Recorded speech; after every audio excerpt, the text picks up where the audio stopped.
જી sir, એ કેવા બાબતે notice આપવામાં આવી છે અને એ બધા કેવા કેવા ભવિષ્યમાં પગલાં લેવામાં આવશે? આપણે સૌ જાણીએ છીએ તેમ એર ક્વોલિટી ઇન્ડેક્સ જે હવાનું પ્રદૂષણ માપે છે એ ખૂબ જરૂરી એટલા માટે છે કે અસ્થમાના દર્દીઓ, બાળકો અને સામાન્ય જનોને જેટલી આપણે શુદ્ધ હવા પૂરી પાડી શકીએ એટલું જ એમના આરોગ્યમાં, આપણા સ્ટાન્ડર્ડ ઓફ લિવિંગમાં અને હેપીનેસ ઇન્ડેક્સમાં વધારો કરે છે.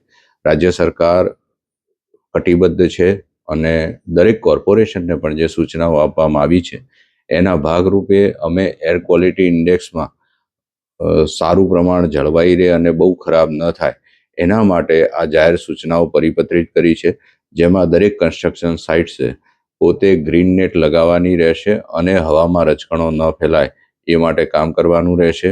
અગાઉ પણ અમે જાહેરમાં કચરો બાળવાની કે કોઈ પણ સળગાવવાની પદ્ધતિ છે એ પણ સંપૂર્ણપણે આપણે નડિયાદમાં બંધ કરવા સૂચના આપી છે અને એના માટે પણ દંડ કરીએ છીએ.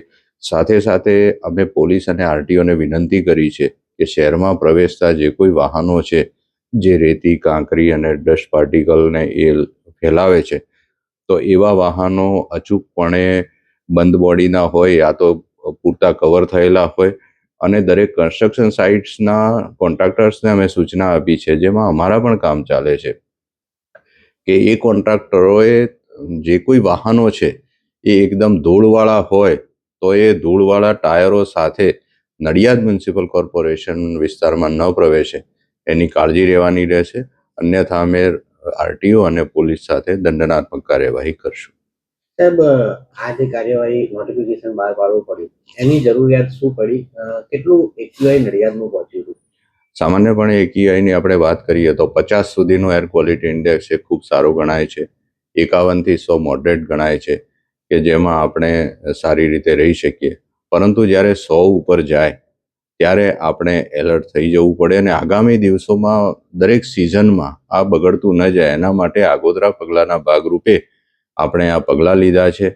હાલમાં નડિયાદનું એક્યુઆઈ 90 થી 115ની વચ્ચે રહે છે, એટલે આપણે ખૂબ સારા પણ નથી પણ કોઈ ખરાબ પરિસ્થિતિમાં પણ નથી, પણ એ વધુ ન બગડે એના માટે મ્યુનિસિપલ કોર્પોરેશન આગોતરા આયોજનના ભાગરૂપે આ કરી રહ્યું છે. બાંધકામ દરમિયાન જો બિલ્ડિંગના માલિકો દ્વારા કદાચ આ નિયમનું ઉલ્લંઘન કરવામાં આવશે તો કેવી થશે કાર્યવાહી? લગભગ 55 જેટલી સાઇટ્સની અમે વિઝિટ કરી છે નડિયાદમાં અને 5000 જેટલો 2-3 સાઇટ્સને દંડ પણ કર્યો છે અને આગામી દિવસોમાં પણ જે મોટી સાઇટ્સ છે, ખાસ કરીને કે જ્યાંથી પાર્ટિકલ્સ વધારે ઉડવાની સંભાવના હોય એવી મોટી સાઇટ્સ અને કન્સ્ટ્રક્શન બિલ્ડર હોય આ એક્યુઆઈની સૂચનાઓનું પાલન અચૂકપણે અમે કરાવશું અને એમણે કરવું પડશે.